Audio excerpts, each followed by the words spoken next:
This is a story about Scoopy the Pink Rabbit. Scoopy the Pink Rabbit and the Sports Day, to be precise. Scoopy lives in fluffy gardens. A wonderful place to live.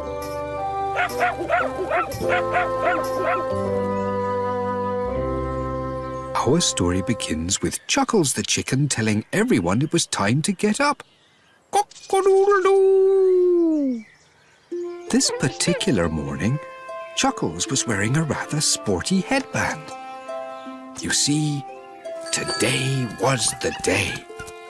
The day everyone had been waiting for. The Fluffy Garden Sports Day.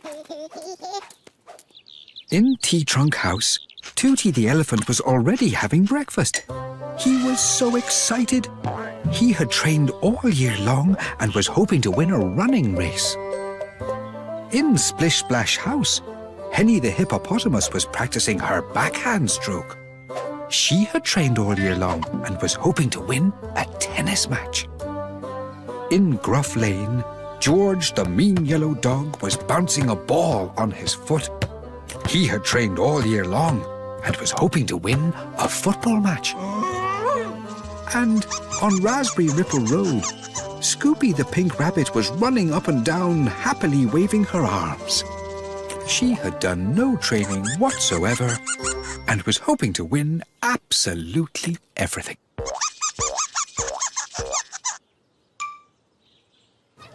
That morning, everyone gathered outside the town hall. A little penguin stepped out in front. "Let the games begin!" Everybody cheered. The first event was the tennis tournament. "I don't have a tennis racket," said Scoopy to herself. But then she had an idea. She took a tambourine and a stick, tied them together, and then waved it around happily. Her first match was against Henny the hippopotamus. The match began, and they hit the ball. Back and forth. Back and forth. Every time Scoopy hit the ball, her tambourine jangled. And as it turned out, Scoopy was actually quite good at tennis. But Henny was much better. "Game!" shouted the penguin umpire. The match had finished and Scoopy had lost. She was very disappointed. "Well," she said to herself quietly, "at least I'll win everything else." The next event was the football match.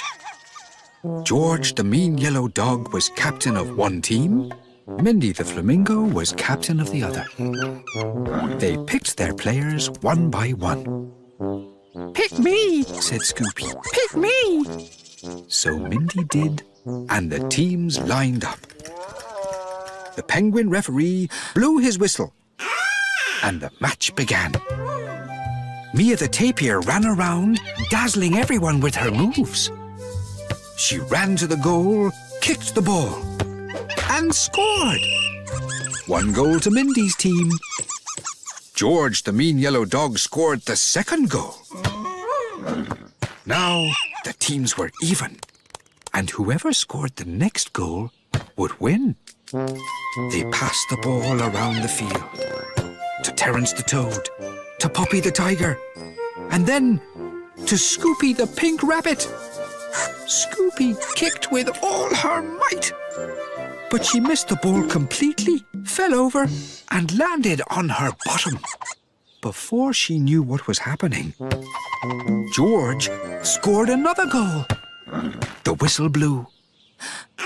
George's team had won. Scoopy was very disappointed. "Well," she said to herself quietly, "at least I'll win everything else." And when she saw the runners all lined up for the 100-meter dash, a running race, Scoopy smiled. The runners all looked very serious. Some were frowning. They must know I'm going to win, said Scoopy, and she jumped up and down with excitement. But while Scoopy was busy jumping up and down, the race began, and she found herself alone at the starting line. And just as she set off, Tooty the elephant crossed the finish line. He won. Scoopy came last. And that's how it went all that day. Sebastian the kangaroo won the long jump. Lola the mosquito won the sack race. Mr. Johnson the panda won the golf match. And Scoopy won nothing. At the celebrations that evening, Scoopy was a little sad. She'd had fun, but she had really wanted to win. And as she listened to everyone talk about how much training they had done, she reached a decision. I'm going to train hard for the next Fluffy Garden Sports Day, she said. And she did. Every day for a whole year. And when the next sports day came along, Scoopy the pink rabbit won the tennis tournament. Everyone was so impressed that the year after, nobody used tennis rackets. They used tambourines.